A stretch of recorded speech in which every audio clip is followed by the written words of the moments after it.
So সময় এসে গেছে এখন চায়নাকে বিদায় বলার। পেছনে যেটা দেখতেছেন এটা হলো সিকিউরিটি চেক। সো গেট পাওয়ার আগেই এখানে সিকিউরিটি চেক করতে হয়। দেখছেন কুকুর হলো কিভাবে রান্না করে রাখছে, যে কুকুরের বাস। সো সময় এসে গেছে এখন চায়নাকে বিদায় বলার। আজকে আমার চায়নার শেষ দিন ছিল।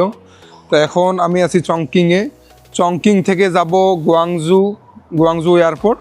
প্রথমত চংকিং এয়ারপোর্টে যাব, ওখান থেকে 2 ঘন্টার ফ্লাইট নিয়ে যাব হলো গুয়াংজু এয়ারপোর্ট, এবং গুয়াংজু এয়ারপোর্ট থেকে আবার ঢাকা এয়ারপোর্টে আমি ব্যাক করব।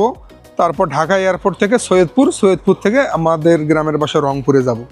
ঠিক আছে, সো আজকের এই ব্লগে আমি কিভাবে যাচ্ছি সেটা দেখাবো। তো এখন হলো আমি আমার হোটেলে চেক আউট করছি।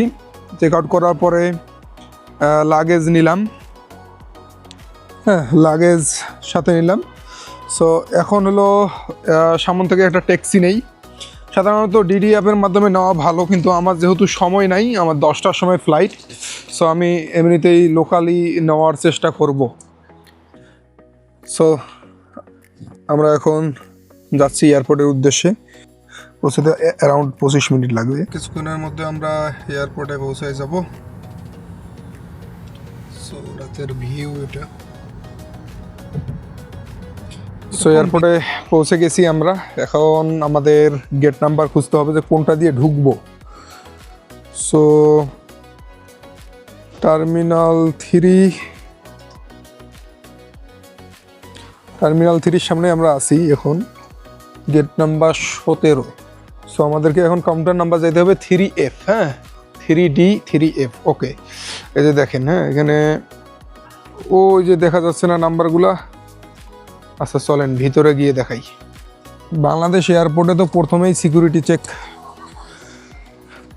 করা লাগে, তো এখানে কি সিস্টেম চলেন দেখি। আমাদের চেক ইন নাম্বার দেওয়া আছে, কাউন্টার নাম্বার হলো 3F, হ্যাঁ।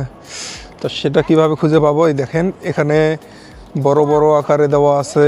এই যে একটা হলো 3D, হ্যাঁ 3C 3D এদিকে, হ্যাঁ। তো আমাদের F নাম্বার কাউন্টারটা হয়েছে এই যে 3F। চলেন এখানে যাই। কি আমার হলো সাউদার্ন চায়না এয়ারলাইন এইরকম কিছু একটা আর কি, হ্যাঁ। সো সেখানে গিয়ে আগে হলো টিকিটটা দেখাই। হ্যাঁ হ্যাঁ, এই যে চায়না সাউদার্ন পাইছি।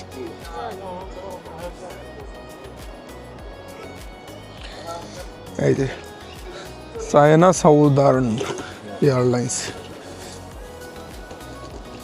তো ওনাকে টিকিটটা দেখাই। ইয়া হোয়ার ইজ দ্য গেট? ওকে, তো এ বললো যে ডানে যান, ডানে গেট। হ্যাঁ, তো G17 নাম্বার গেট হচ্ছে আমাদের। সো আচ্ছা, গেটগুলো অবশ্য একবারেই হলো শেষ মাথায় হয়, হ্যাঁ। মানে হচ্ছে এদিকে যে শেষ মাথাটা আছে সেদিকে গেট, যেমন ওখানে 3AB। চলেন ওদিকে খুঁজি গিয়ে আগে। এয়ারপোর্ট ভাই, এইরকম এয়ারপোর্ট আমি জীবনে আর কখনো দেখিনি আর কি, হ্যাঁ।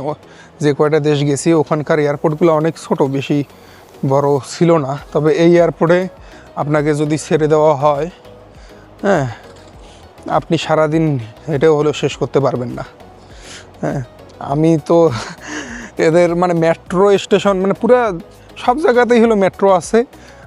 মানে এক স্টেশন থেকে আরেক স্টেশন আপনি স্টেশনের ভিতর দিয়ে যেতে পারবেন, হ্যাঁ। সো মেট্রো স্টেশনে এত বড়, যার কারণে আমি প্রথম দিন যে ট্রেনটা যে মিস করছি সেটা ওইভাবেই মিস করছি আর কি। ওকে, আচ্ছা সবাই হলো এদিকে দেখাই দিচ্ছে, তো এদিকে মনে হয় সিকিউরিটি চেক। পেছনে যেটা দেখতেছেন এটা হলো সিকিউরিটি চেক। সো গেট পাওয়ার আগেই এখানে সিকিউরিটি চেক করতে হয়। সিকিউরিটি চেক করলাম, সব কিছু তো খোলা লাগেই, হ্যাঁ। তো এরা ভালোভাবে আর কি চেক করে, বাংলাদেশের থেকে অনেক বেশি ভালোভাবে চেক করে, হ্যাঁ। সো ড্রোনের ব্যাটারি সব কিছুই খুলছিলাম, খুলে তারপরে দেখাইলাম। তো ওরা দেখলো, দেখার পরে তারপরে ছেড়ে দিছে আর কি। কিন্তু সেদিন হলো আমার পাওয়ার ব্যাংকটা তারা রেখে দিছিল, হ্যাঁ। সো এখানে হলো সবগুলো গেট আছে।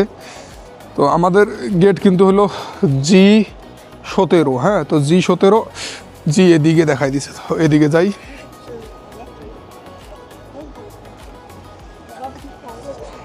সো এখানে ভিডিও করতেছি, কেউ কিছু বলতেছে না অবশ্য। তো বাংলাদেশে ভিডিও করতে গেলে অথবা অন্য কোনো যে কোনো দেশের এয়ারপোর্টে ভিডিও করা আসলে দেয় না। চায়নার মতন একটা এত রেস্ট্রিক্টেড সব জায়গাতে এত কিছু, তারপরেও যে ভিডিও করা যাচ্ছে। হ্যাঁ, অনেক সিকিউরিটি লোকজন তো দেখলো, কিছু বললো না। যাই হোক, এখন যাই সামনের দিকে যাই। তবে আমি ভয় পেয়ে গেছিলাম যে প্রথমত আমি ওখানে যখন সিকিউরিটি চেকের জন্য যেতে ধরছি, আমার পাসপোর্ট দিছি, ইরোর আসে। তারপর আমাকে বললো যে মিলিটারি চেক আপের জন্য নিয়ে যেতে হবে। আমি তো একদম ঘাবড়াই গেছি। তো তারপরে যখন ওখানে গেলাম, ওখানে জাস্ট খালি ক্রস চেক করলো যে হলো আমার বোর্ডিং পাসের সাথে পাসপোর্টের সব কিছু ঠিক আছে কি না। তারপরে চেক করার পরে অ্যাপ্রুভাল দিয়ে দিছে। দেখেন এখানে G1 থেকে G35 পর্যন্ত এদিকে। ওকে, সামনের দিকে আগাই, পেয়ে যাব ইনশাআল্লাহ। ওকে, সামনে আরও অ্যারো দিয়ে দেখাই দিছে। ভাই এই জিনিসটা যদি এদের হলো ট্রেনে থাকতো অথবা মেট্রোতে আছে, কিন্তু ট্রেনে যদি থাকতো তাহলে আমি ট্রেনটা মিস করতাম না। ট্রেনের কোনো সব জায়গায় হলো চাইনিজ লেখা। যাই হোক, এই জন্যই ট্রেনে ভ্রমণ করা হলো ট্যুরিস্টদের জন্য না। আর এদিকে দেখেন কি এগুলো, হাঁস মুরগি। এই যে নিচে দেখেন, এটা কি জানেন? এই যে কুকুর। হ্যাঁ, দেখছেন কুকুর হলো কিভাবে রান্না করে রাখছে, যে কুকুরের বাস। তবে এই যে জিনিসটা আমাদের অবশ্য টার্মিনাল 3-তেও হচ্ছে, বাংলাদেশের এয়ারপোর্টে। হ্যাঁ, টার্মিনাল 3 হচ্ছে। তবে এটা এখানে অনেক বেশি, বিশেষ করে ইন্টারন্যাশনাল টার্মিনালটাতে যদি যান তাহলে আরও অনেক বেশি। এটা তো আমি এখন ডোমেস্টিক টার্মিনালে আছি। হ্যাঁ, এটা আসলে অনেক প্রয়োজন, বিশেষ করে এত বড় যখন আপনি ইয়েতে যাবেন, এয়ারপোর্টে যাবেন, তখন আপনার হাঁটতে হাঁটতে জীবনটা শেষ হয়ে যাবে। হ্যাঁ, আমি তো দেখেন কতক্ষণ ধরে হাঁটতেছি না, এখনও আমার গেট পাই নাই। হাঁটতে হাঁটতে অবস্থা খারাপ। ওকে, পেয়ে গেছি, ভাগ্য ভালো। এই যে G17। ওকে।